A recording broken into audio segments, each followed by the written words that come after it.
राकेश जी, शुरुआत आप ही से। ये बड़ा आश्चर्य में डालता है क्या कि मोहन भागवत जो लाइन पिछले 2.5 बरस से लेते हुए दिखे, क्यों खोजना हर मस्जिद के नीचे मंदिर, शिवलिंग क्यों खोजना, हार्मनी जरूरी है, विश्व को एक मॉडल देने की जरूरत है, हिंदू मुसलमान सब मिलकर रहते हैं। ऑर्गेनाइजर कहता है खोदना जरूरी है। High time to know the truth. देखिए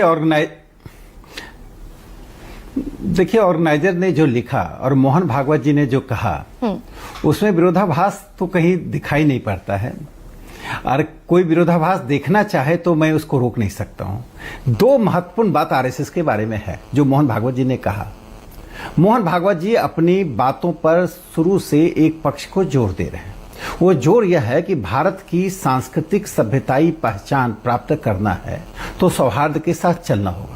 और मोहन भागवत जी इस राष्ट्रीय स्वयंसेवक संघ के पुराने प्रस्तावों को, राष्ट्रीय स्वयंसेवक संघ की पुरानी दृष्टिकोण के साथ ही बात कर रहे हैं, जिस प्रस्ताव दृष्टिकोण में साफ तौर पर है कि जो अयोध्या का मंदिर है, जो राम कृष्ण शिव, ये 3 जो हमारी जो आधारभूत हमारी आध्यात्म के नायक हैं, इनके अलावा जो मंदिर हैं उसके बारे में तो सबको मालूम है कि आक्रांता आए थे, तोड़े थे। अब सवाल यह उठता है कि भारत का मुसलमान अल्बानिया के मुसलमान से पीछे क्यों है। मोहन भागवत जी में सेड और अनसेड दोनों बातें हैं। अनसेड बात पर आप नहीं जा रहे हैं। मोहन भागवत जी जब सद्भावना की बात कर रहे हैं तो अल्बानिया की, मैं 1 मिनट मुझे दीजिएगा चर्चा कर दूं। अल्बानिया में 60% मुसलमान हैं, 30% ईसाई हैं, 76,000 एथिस्ट हैं, नास्तिक हैं। उस देश के मुसलमानों ने एक मॉडल दिया है, मॉडल दिया कि अपने सभ्यताई रूट को ढूंढा है। जो सभ्यताई रूट उनका पुराना था ढूंढ दिया है, और ढूंढने के कारण आज अल्बानिया में बुर्का, नमाज, मस्जिद सब एक सेकुलर पैराडाइम में है। और इसलिए वहां ईसाई और मुसलमानों के बीच में, नास्तिक और मुसलमानों के बीच में झगड़ा नहीं है। भारत के मुस्लिम समाज के साथ त्रासदी क्या है, उनको सारी बातें तो अच्छी लगती हैं। जो मैंने, गरिमा जी आपका डिबेट बहुत महत्वपूर्ण होता है, बहुत गहराई से बातों को उठाती हैं। ये अलग बात है कि डिबेट को चलाने के लिए शब्दावली का प्रयोग करना, भागवत जी अलग थलग पर गए, ये हो गया, ये सब बातों से मैं सहमति रखूं असहमति रखूं, ये तो टेलीविजन चैनल की अपनी डायनेमिक्स होते हैं, मैं उस डायनेमिक्स में नहीं जाता हूं। लेकिन यहां पर जो मैं रेखांकित करना चाहता हूं कि भारत के मुसलमानों को इस बात को स्वीकार करना चाहिए, इसमें उनकी कोई आपत्ति नहीं है। जो इस पीढ़ी के मुसलमान और बाबर की पीढ़ी के मुसलमानों में बुनियादी अंतर है, वो आक्रांता थे। तो देश में आक्रांताओं ने जो किया, इसलिए मोहन भागवत जी ने अपने भाषण में कहा, उनके भाषण के 1 लाइन 2 लाइन हम निकालते हैं। उनके भाषण में उन्होंने कहा कि सुपरमेसी यानी आक्रामकता, एग्रेशन, आक्रामकता और आधिपत्य। सर वही तो लाइन जरूरी हो जाती है नेहरूवादी मुझे थोड़ी सी इजाजत भी दीजिएगा कि मैं बीच बीच में एक सवाल आपसे ले लूं। मैं पूरा इसको है, आप जिस तर्ज पर बात कह रहे हैं कि मोहन भागवत भी एक बात कह रहे हैं और ऑर्गेनाइजर में जो लिखा गया वो बिल्कुल अलग लाइन पर लिखा गया, आर्टिकल नहीं है, एडिटोरियल नहीं है। तो मोहन भागवत 1-2 लाइन उठा लेना, वही 1-2 लाइन जरूरी हो जाती है क्या कि जब मोहन भागवत कहते हैं कि हर मस्जिद के नीचे मंदिर और शिवलिंग क्यों खोजना, हमें तो विश्व को एक मॉडल देना है कि हिंदू मुसलमान, अल्पसंख्यक बहुसंख्यक यहां सद्भाव से रहते हैं। और ऑर्गेनाइजर लिख रहा है कि खोदना जरूरी है सिविलाइजेशनल जस्टिस के लिए, जरूरी है पता लगाना। संघ में कोई अलग थलग से बात नहीं की जाती है। मोहन भागवत जी राष्ट्रीय स्वयंसेवक संघ के सरसंघ चालक हैं। वो कोई पहली बार भाषण नहीं दे रहे हैं, सैकड़ों भाषण उनके हैं। उनका एक दार्शनिक पक्ष के रूप में रखा है। सरसंघचालक एक गाइड एंड फिलोसफर होता है, एक दार्शनिक पक्ष के रूप में उन्होंने रखा है, और इससे एक पॉजिटिव डिबेट शुरू हुआ है। वो दार्शनिक पक्ष क्या है कि देश में हार्मनी के लिए क्या चाहिए, तो 3 बातें हैं। सिविलाइजेशनल रूट, जो ऑर्गेनाइजर कहता है सिविलाइजेशन जस्टिस रूट में, ऑर्गेनाइजर ने नहीं लिखा कि सारे मंदिरों मस्जिदों को हम मंदिर बना देंगे, जो सत्य को स्वीकार, लेकिन जिस शाही जामा मस्जिद पर विवाद है वो क्लेम किया है ऑर्गेनाइजर ने कि संभल में 1529 में मंदिर था।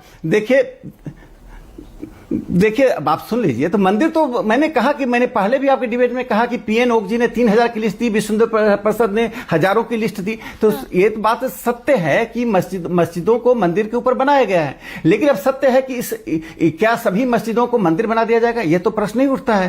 प्रश्न उठता है कि भारत के मुसलमान क्या भारतीयकरण के लिए तैयार हैं, क्या अल्बानिया मॉडल के लिए जाएं, क्यों नहीं अल्बानिया के मुसलमानों को कहा जाता है कि भारत का मॉडल लो? क्यों हमें आज भारत में रहकर मेरे जैसे व्यक्ति को भारत के मुसलमानों को कहा जा रहा है कि अल्बानिया मॉडल लो? आप जाकर अल्बानिया के बारे में पढ़िए। तो सर सवाल फिर ये भी उठेगा ना राकेश जी, मेरा कहने का तात्पर्य, और बड़े रिगार्ड के साथ ये सवाल पूछ रही हूँ, सवाल ये भी उठेगा कि जिस देश में पॉलिटिकल स्ट्रीम, पॉलिटिकल रिजीम ये बयान देता हो कि कपड़े देखकर पहचान लेंगे, 80-20 के बयान देता हो और खुलकर ये बोला जाता हो घुसपैठिया मुसलमानों को ज्यादा बच्चे पैदा करने वाला, उससे हम इस इनकॉर्पोरेशन की उम्मीद कर रहे हैं कि पॉलिटिकल रिजीम तो डिवाइसिव पॉलिटिक्स करेगी और ऑर्गेनाइजर लिख देगा कि मुसलमान स्वीकार कर ले। राजनीति संदर्भों में चलती है, इससे राजनीति का संदर्भ जब होते हैं उस संदर्भ में क्या बयान क्या भाषण आता है। लेकिन जो मैं संघ पर मैं बातें कहना चाहता हूं, संघ में कोई दो मत नहीं है। हम साफ तौर पर राष्ट्रीय स्वयंसेवक संघ, नीचे स्वयंसेवक से लेकर परम पूज्य सरसंघचालक जी तक हम मानकर चल रहे हैं कि इस देश की सभ्यताई जड़ से जुड़ना, reconnecting the civilisational root, reconnecting. देखिए, भारत का धर्म का इतिहास और भारत का इतिहास में अंतर है। आपका धर्म का इतिहास तब से शुरू होता है जब से मोहम्मद साहब के अनुयायी भारत आए, लेकिन भारत का इतिहास हजारों साल पुराना है। तो सिर्फ उस इतिहास से ऑर्गेनिक रूप से जुड़ना, ये सिर्फ संघ ही नहीं कहा, आचार्य जेबी कृपलानी ने भी कहा। माइनॉरिटीज इन इंडिया किताब 1948 में पब्लिश हुआ था, उसमें उन्होंने कहा था। एक बात और मैं कह दूं, एक ही पन्ने पर खड़े हैं, they are on the same page. देखिए, जब कोई ऑथर लिखता है तो अपने तरीके से लिखता है, जब भाषण दिया जाता है तो अपने तरीके से दिया जाता है। आप उसके स्पिरिट को देखिए। स्पिरिट क्या है? 3 बातें स्पिरिट में, एक 30 सेकंड में बता रहा हूं। पहला स्पिरिट क्या है? देश में हर हालत में हार्मनी यानी सद्भाव बना रहना चाहिए।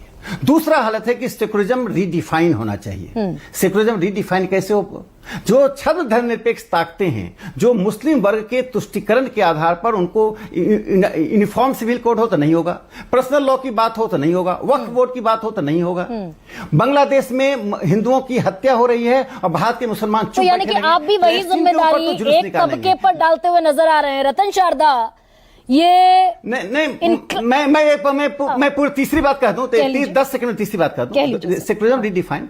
तीसरा, यह देश राष्ट्र राज्य सिर्फ नहीं है, यह देश सभ्यताई राष्ट्र है। ये बाकी तक की जगह राष्ट्र राज्य नहीं। सभ्यताई राष्ट्र का मतलब है कि इस एक सभ्यता को एक देश में सिमट दिया गया। ये सभ्यता अफगानिस्तान तक थी, ये सभ्यता लंका तक थी, ये सभ्यता इंडोनेशिया तक थी, ये सभ्यता मलेशिया तक थी। ठीक है रतन शारदा, छोटे से देश के मुसलमानों को ये समझना पड़ेगा, सभ्यताई राष्ट्र के रूप में मुसलमान ऑर्गेनाइजर के एडिटोरियल